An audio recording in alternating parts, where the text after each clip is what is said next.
নমস্কার, আমি শান্তনু পাত্র। তোমরা এখন দেখছো অ্যাম্বিশন স্টাডি। আমরা আজকে সলভ করছি যে এই প্রশ্নবোধক স্থানে কি বসবে।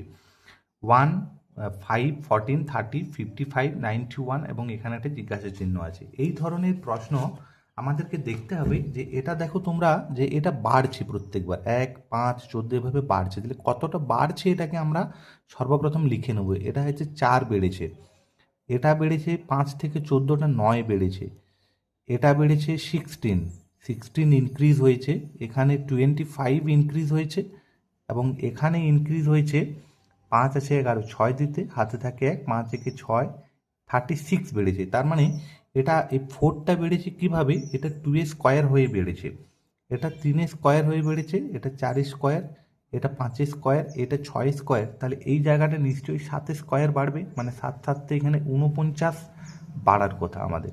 এই জায়গাটাতে 49 ইনক্রিজ হবে, এটা 7 স্কোয়ার বাড়বে, 2 3 4 5 6 7 স্কোয়ার, তাহলে 7 স্কোয়ার মানে 49। তাহলে এটার সাথে 49টাকে যদি আমি অ্যাড করে দিই তাহলে আমার অ্যান্সার হয়ে যাওয়ার কথা। 9 আর 1 10 শূন্য, হাতে থাকে 1, 9 আর 4 13 আর 1 14, তার মানে 140 এটা কিন্তু অ্যান্সার হওয়ার কথা। আমরা দেখে নেবো একবার।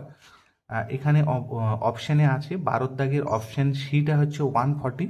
এইভাবে অঙ্কটাকে আমরা সলভ করতে পারি, খুব ইজি অঙ্ক, তোমরা এভাবে করতে পারো। ধন্যবাদ ভিডিও দেখার জন্য। যদি ভালো লেগে থাকে তোমরা অবশ্যই লাইক শেয়ার কমেন্ট করবে। নতুন কেউ থাকলে তোমরা আমার চ্যানেলটি সাবস্ক্রাইব করে নিতে পারো।